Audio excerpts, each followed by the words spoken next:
No programa de hoje, eu tomei a liberdade de pedir permissão para a direção da Clínica São Camilo, aqui em Campo Largo, para conversar um pouquinho com um pediatra, que no caso quem vai nos atender hoje é o Dr. Haroldo Torres, para falar um pouquinho sobre esse problema que nós, mães, enfrentamos todo ano nessa época, que é a entrada do inverno, que é o problema respiratório. Tanto para adultos também, né, mas principalmente as crianças, que nos deixam bem preocupadas. Então, doutor Haroldo, primeiro eu quero te agradecer, eu sei que já está na hora de ir embora, mas esperou um pouquinho para nos atender, e quero realmente perguntar isso, sobre os problemas respiratórios nas crianças nessa época do ano. Em primeiro lugar, eu quero agradecer também por essa oportunidade, porque eu acho que realmente é muito importante que a gente tenha informações para que a gente possa atender da melhor maneira possível as crianças. A faixa etária das crianças, abaixo de 2 anos especialmente, é uma faixa bastante delicada, né? Então, as infecções respiratórias, antes de 1 ano de idade, muito mais delicado, mas até os 2 anos a criança inspira bastante cuidados. Depois dos 2 anos, muitas vezes até não tem tantos problemas, né? Depende, claro, das variações do clima e alguns fatores também familiares, como, por exemplo, alergias respiratórias, históricos de asmas, bronquites, que acabam, às vezes, também afetando a criança. Então, a criança acaba tendo este quadro, né, respiratório também. E até nesse sentido, que falando sobre as vacinas, né, que foram feitas em campanhas nos anos anteriores, até 2 anos que se fazia as vacinas para as crianças contra a gripe A. E este ano já foi ampliado para a idade de 5 anos, né? Até pensando num espectro maior de crianças que possam ser atingidas com a vacinação e protegidas contra a gripe. E, claro, todas as consequências da gripe também. Mas, realmente, assim, a fase delicada, pelo menos até os 2 anos, inspira bastante cuidados. E então, nessa fase de outono e inverno, quando já muda o clima, e nós aqui no sul, essa região toda de Curitiba, Campo Largo, já é uma região que já é conhecida mesmo, né, pela friagem mais intensa, pelas mudanças climáticas mais intensas, e que então afetam mais as crianças com infecções respiratórias diversas. Não somente os quadros alérgicos que existem do ponto de vista familiares e ambientais também, mas também essa parte de infecções. Então, desde resfriados comuns, né, como também pneumonias, sinusites, otites, amidalites, mas são várias doenças, né, respiratórias acometidas por causa dessas mudanças climáticas daí, né? E a gente pode evitar de que forma? Além das vacinas? Existem vários aspectos que a gente pode abordar nesse sentido. A primeira coisa que a gente tem que pensar é que a criança esteja bem nutrida, tá? Então, eu vou começar dizendo que o primeiro cuidado é aleitamento materno. Então, muitas mães, às vezes por comodidade ou por dificuldade com relação ao trabalho, deixam precocemente a amamentação. E a amamentação confere para a criança uma imunidade que já vai protegê-la para o resto da vida. Então, por isso que, pelo menos até os 6 meses de vida, é essencial realmente que a criança seja amamentada. Se puder ser amamentada mais tempo do que isso, muitas vezes vai até 1 ano e 2 ou 3 meses, em geral, em média, mas já é um fator de proteção essencial para que a criança não tenha essas infecções, tanto respiratórias quanto outras infecções diversas também. E além desta questão do aleitamento materno, então que a criança já no primeiro ano de vida, naquele período de adaptação para a comida, né, que vai sendo alterada de mamar para as papinhas e depois até virar 1 ano de idade comendo a comida igual da casa, quer dizer, a criança esteja bem alimentada, bem hidratada. Isso vai conferir com a alimentação fatores de proteção de imunidade que vai fazer diferença para uma criança não ter tantas infecções nessa época do ano. Então, o primeiro cuidado realmente é isso, alimentar, né? Agora, além disso, tem os cuidados básicos mesmo também, como cuidados mesmo com friagens, né? Muitas vezes as crianças saem muito cedo para as creches, né? Então a mãe vai trabalhar e tem que sair 6 horas, 6:30 da manhã, com uma criança de colo, uma criança muito pequena e que fica suscetível então a pegar essa friagem da manhã, que é muito intensa, ou então buscando bem no final da tarde. Então, uma recomendação que a gente faz é que a criança esteja coberta, às vezes o rosto coberto com uma manta, com um cobertorzinho, para que ela não respire aquele ar gelado da manhã, assim, na saída de casa, né? E então ela está num ambiente fechado, com ar parado, com ar quente, e abre a porta e sai direto, né, na rua com esse ar muito gelado. Esse ar gelado, essa mudança do ar que a criança está respirando, já promove processos inflamatórios nas vias respiratórias, aí começa a secreção e começam uns sintomas gripais. Então, um cuidado muito simples, né? A criança está de colo ali, mesmo a criança maior às vezes também, mas cobrir o rosto da criança. Ela vai respirando através de uma manta, né? E vai passando aquele ar filtrado, né, por aquela manta, e aos pouquinhos então pode ser tirada a manta e ela já respira o ar ambiente externo sem tanta dificuldade, né, para que não desencadeie esse processo. Isso tanto na saída quanto na volta também para casa, né. É um cuidado realmente muito simples, mas bem eficiente, que já resolve bastante. Outra coisa, na ingestão de líquido, também exatamente para fluidificar secreções. Então, a criança, eu falei sobre hidratação, a criança tem que estar bem hidratada, porque começa um sintoma gripal, ela precisa ter a coriza, ter a eliminação daquelas secreções, tá? Ou tosses também. A gente recebe muitas crianças que as mães vêm ansiosas, desesperadas, meu filho não para de tossir, né? E quer que dê um xarope para parar de tossir. E, na verdade, a tosse é um mecanismo de defesa. Tá? Tirando a questão, às vezes, alérgica, às vezes tem uma tosse alérgica, com fatores lá asmáticos, familiares, etc.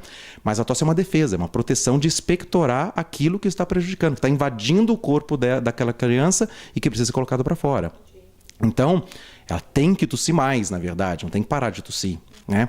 Para isso ela precisa fazer essa hidratação, para fluidificar a secreção. Aí, às vezes a criança pequena, ela vai engolir o catarro junto com o líquido que está tomando, ou dá uma engasgada e vomita. Às vezes as mães vêm desesperadas também, nossa, minha criança não para de vomitar. Aí a gente pergunta, mas está tossindo? Está vomitando depois da tosse? E é bem isso que está acontecendo, muitas vezes. Então ela vai vomitar e saiu aquela secreção de catarro que está preso na garganta e a criança melhora a tosse. E melhora o quadro catarral, gripal dela e já fica muito bem depois disso, né? Então, essa hidratação é essencial.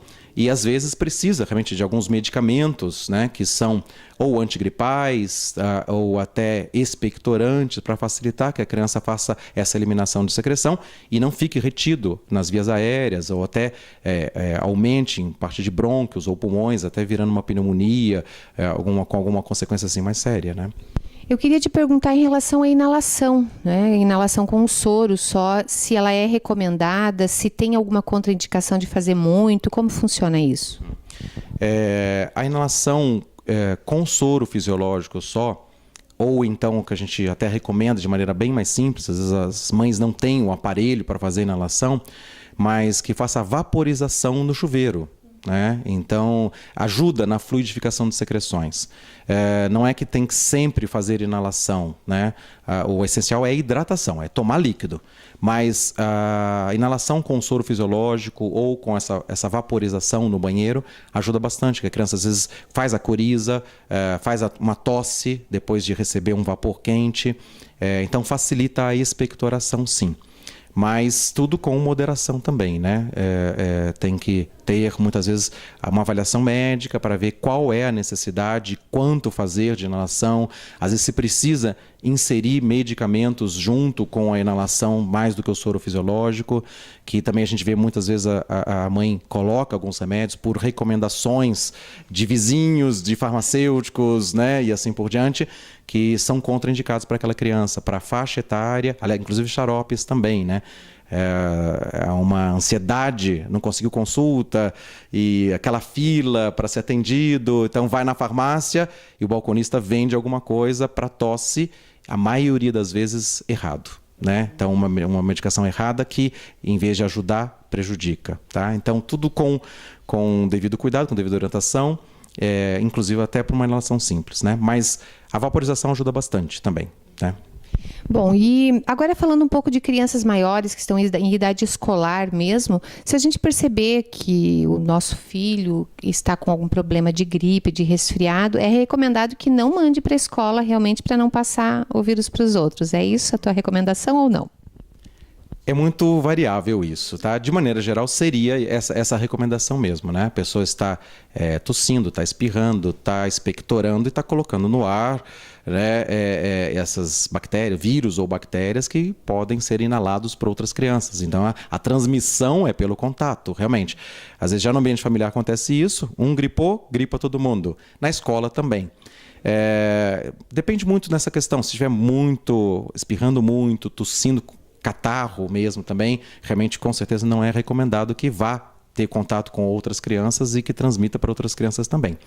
Às vezes é um quadro mais suave, né? Um pouquinho de coriza só, tudo que não oferece muitos riscos de uma certa forma, porque também não tem um contato muito íntimo, né? Tanto tem as carteiras, tem uma separação. Claro que brincam juntos e tem riscos de qualquer forma. Mas depende muito do estado geral da criança também, o quadro febril, se está com febre muito alta, a gente já pensa numa infecção um pouquinho mais séria. Então aí é melhor reter um pouquinho em casa, fazer uma avaliação médica para ver qual é a gravidade, se é um resfriado comum ou se tem alguma consequência maior que precisa realmente restringir o convívio. E agora, puxando o gancho da conversa, falando da febre, as mães, como eu, por exemplo, me desespero quando eu vejo que meu filho está com febre. O que você considera problema? O que é uma febre alta para uma criança? Olha, assusta um pouco mais uma febre 39 acima, né? E a criança mesmo fica bem prostrada, bem abatida com esse quadro febril. Assusta sim, especialmente menores de 5 anos, né, que podem ter quadro de convulsão febril. Tá? Então, quanto menor a criança, claro, fica mais delicada, tudo. Mas assim, tem crianças que estão com 41 graus de febre e estão pulando, brincando, como se nada estivesse acontecendo. Enquanto outras com 37,2 já estão prostradas, no colo. Então, também varia um pouquinho de criança para criança também. Claro que quanto mais alta a febre, os riscos são maiores, né?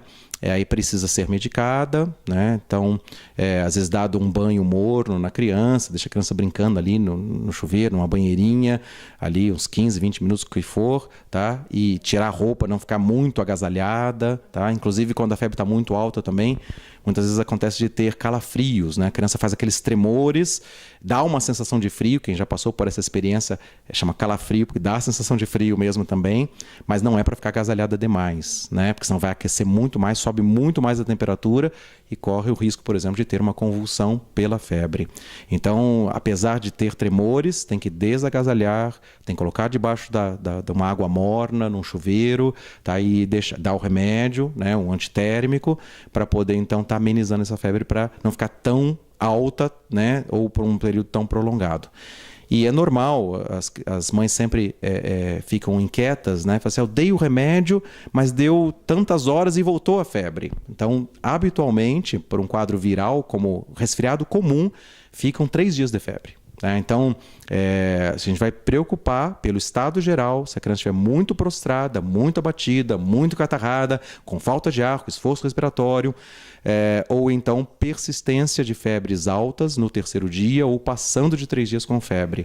Aí é uma coisa que realmente não é só uma virose qualquer, pode ter uma infecção bacteriana e muitas vezes há necessidade de uso de antibiótico conforme o foco da infecção, o tratamento mais adequado possível. Então tá, muito obrigada, tá, pelas tuas palavras. Eu acho que vai ser muito útil para todos os nossos telespectadores. E o Dr. Haroldo atende aqui na Clínica São Camilo, também atende ali no Hospital Nossa Senhora do Rossio, né? E está sempre aqui em Campo Largo nos ajudando com tudo que precisar. Eu agradeço mais uma vez, eu sei que você falou de cadeira, já vi que você tem 4 filhos, né? Adolescentes e pequenininhos, então nós estamos confiantes nas suas palavras. Muito obrigada.